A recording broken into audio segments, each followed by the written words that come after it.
Were you involved in any sexual activities with any girl knowing they were under 13 years of age? Not a comment. The men defiant till the end, denying everything to police, but today convicted of a litany of appalling crimes against children as young as 11.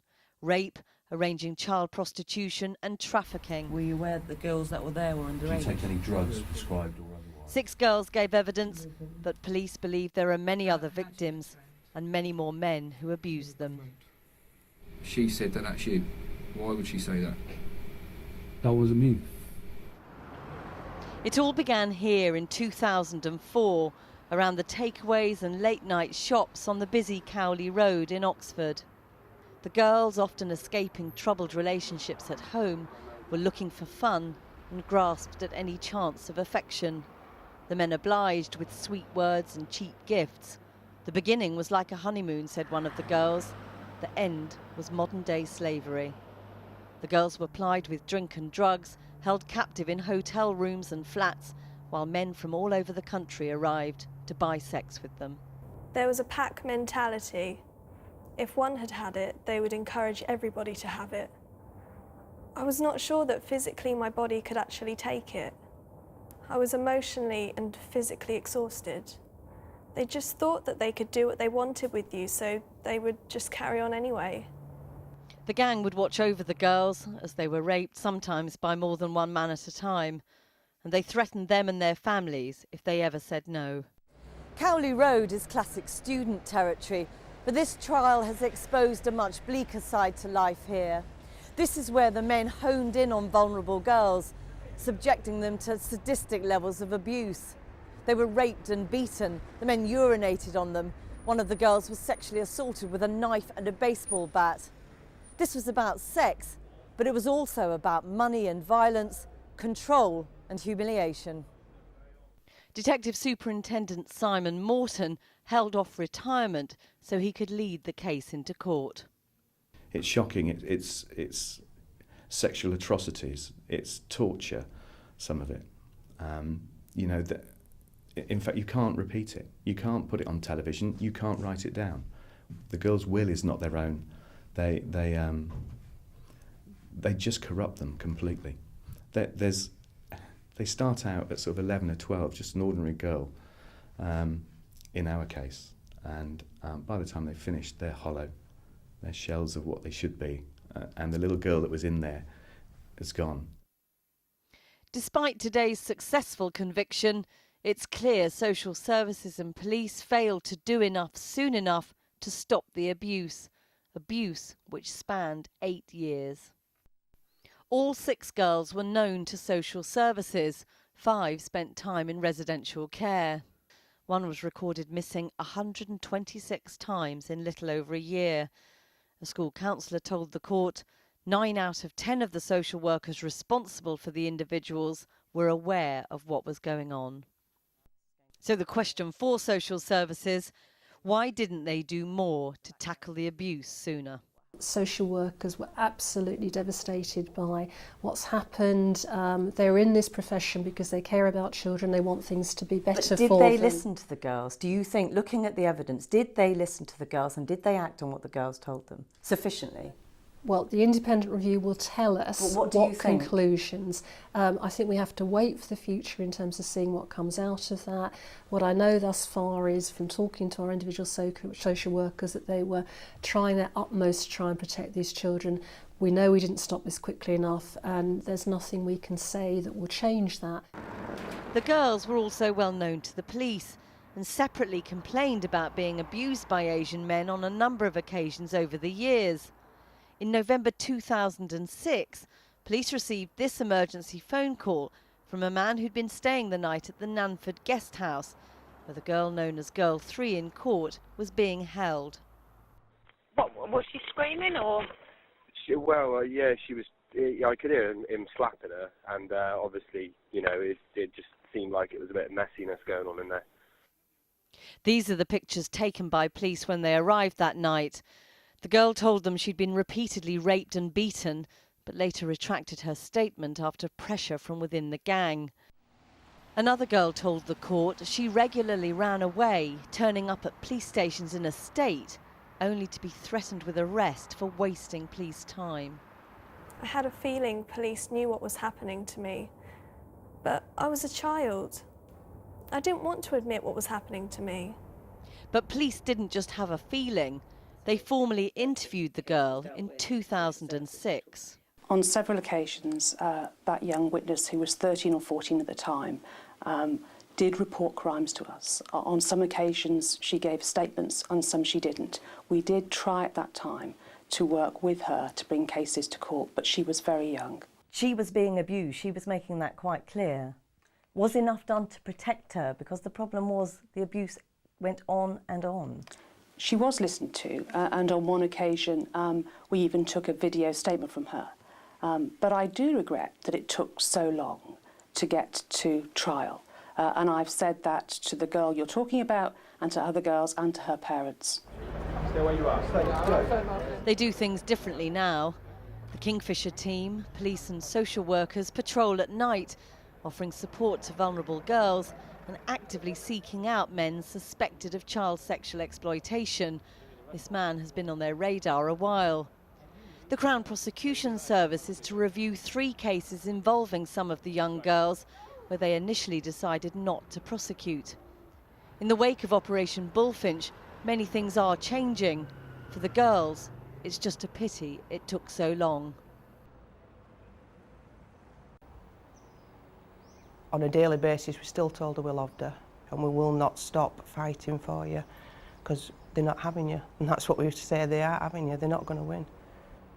Celia's battle was for her daughter's life, fighting a group of men she'd never met, who'd groomed and sexually exploited her child from the age of 13. Her daughter Kitty was a good student who suddenly started playing truant from school. Picked up by police one night, she admitted she'd been for a drive with some young lads, given her first ever cigarette and a drink. Celia thought that was the end of it, but it was just the beginning. All of a sudden, bang, that was it, totally out of control. And I just thought, I'm in a position here as a parent and I can't protect my own daughter. And I just thought, what's happening to her out there, you know, it just doesn't bear thinking about. I mean, like I said, she was coming home in such a state with bites on her and marks on her, and it was just horrific.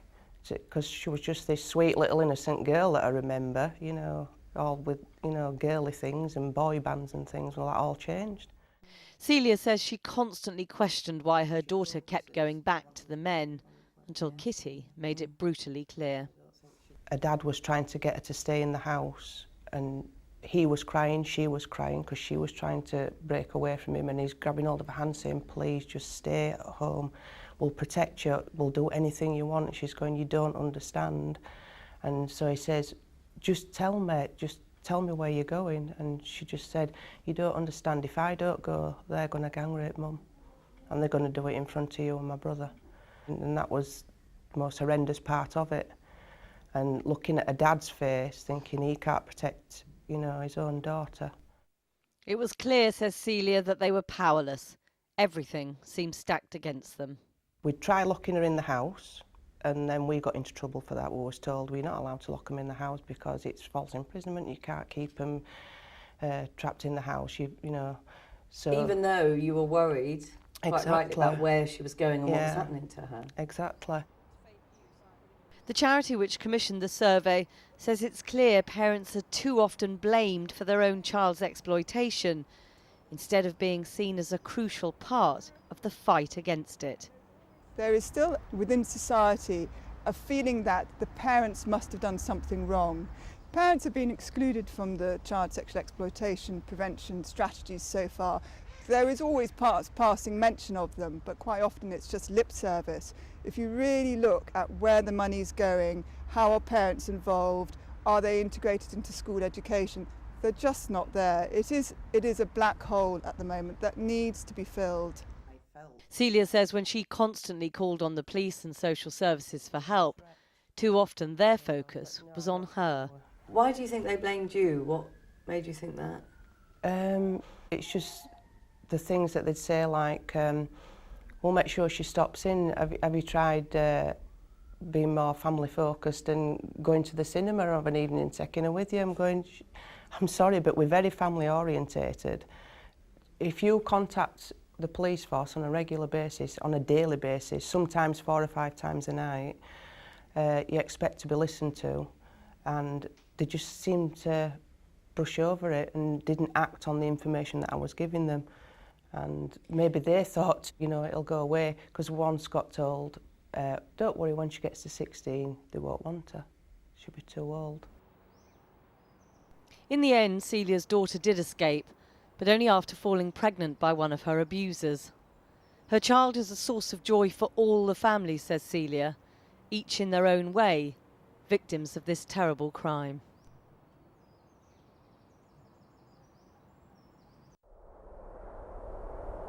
Nine men, between them convicted today of a string of horrific sex offences against children. Vulnerable girls as young as 13 passed around for sex, thrown scraps of food and free cab rides in return. After a troubled investigation, police were clearly delighted with the final outcome. This has been a fantastic result for British justice. These victims have been through the most horrendous of crimes, and I just want to commend their bravery in relation to the ordeal they've had to go through. As the girls hung around the streets of Haywood late at night, the men moved in. They offered them drink and cigarettes, a chance for the girls to feel grown up, to feel wanted. But it soon became clear there was a heavy price to pay, as this victim, 15 at the time, found out. They start off nice, and then they just change once they know they've got you. And then you just do what they say because of what they'll do to you if you don't. And so the girls, either too scared to refuse or given so much to drink they didn't know what they were doing, were driven across the north to have sex with queues of men. Among many shocking facts, how long it all continued. The trial heard that for several years, a group of young girls, the youngest just a child of 13, were systematically raped, violently beaten if they refused to have sex, and passed from man to man, some of the girls sleeping with several strangers in a day. One of the girls told police back in 2008 that she'd been raped, but nothing was done, leaving the abusers to go on abusing. The girl was said to have gone on to have sex with around 20 more men before becoming pregnant. Police say they investigated her allegation, but the CPS decided there was insufficient evidence to pursue a prosecution. Today, the 2 men the girl told police about, Kabir Hassan and a 59-year-old who can't be named for legal reasons, were both convicted of rape.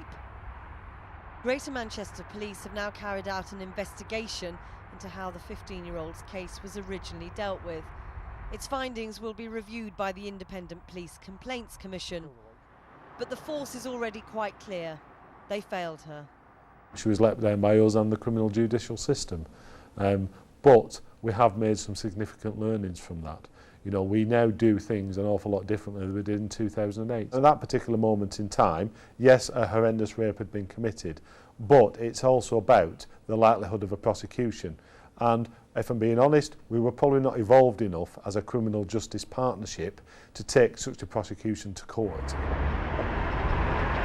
Police say the network of men involved in the case, which centred around 2 takeaway restaurants, both now under new ownership, may have been very much wider, with as many as 30 offenders and 47 victims. I don't even know how many men that I had to sleep with that I didn't want to. I couldn't even count them in my head. It's just that many. I felt really bad and dirty and ashamed and it just couldn't get out of it. It was like, once you're in it, you're trapped.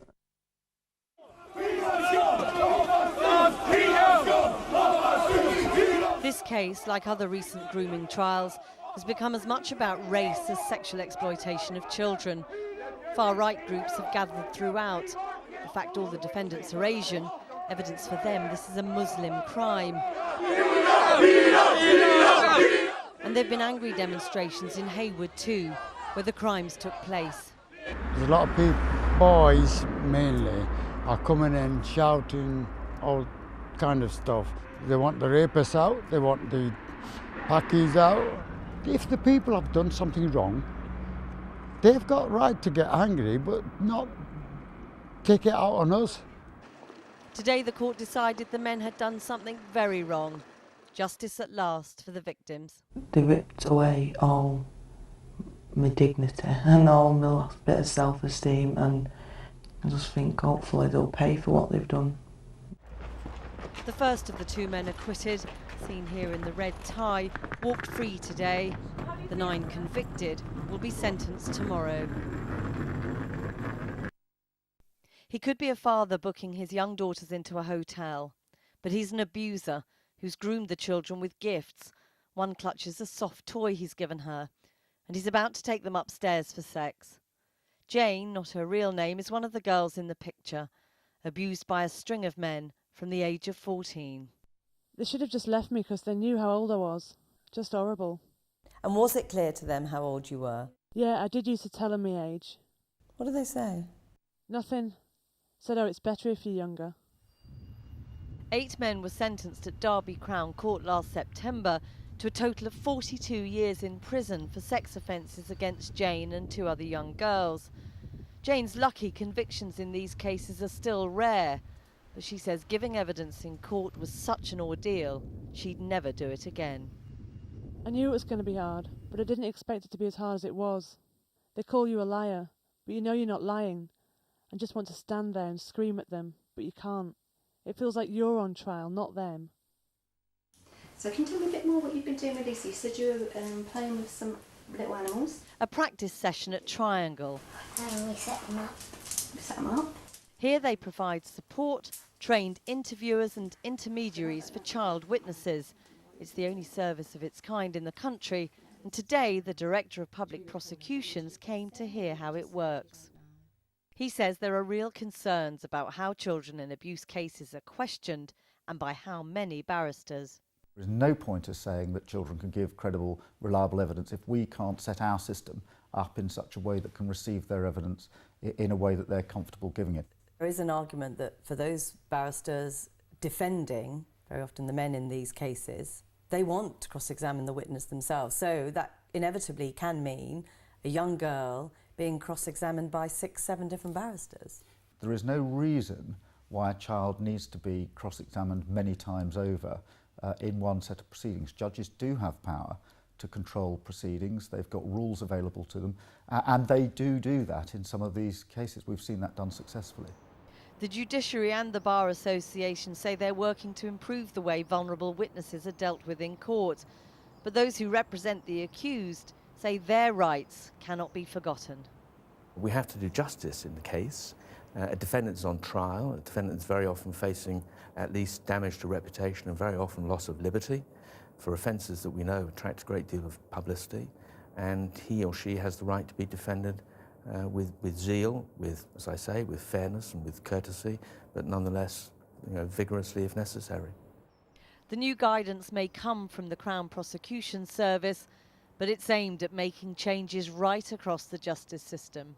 It's due out next month.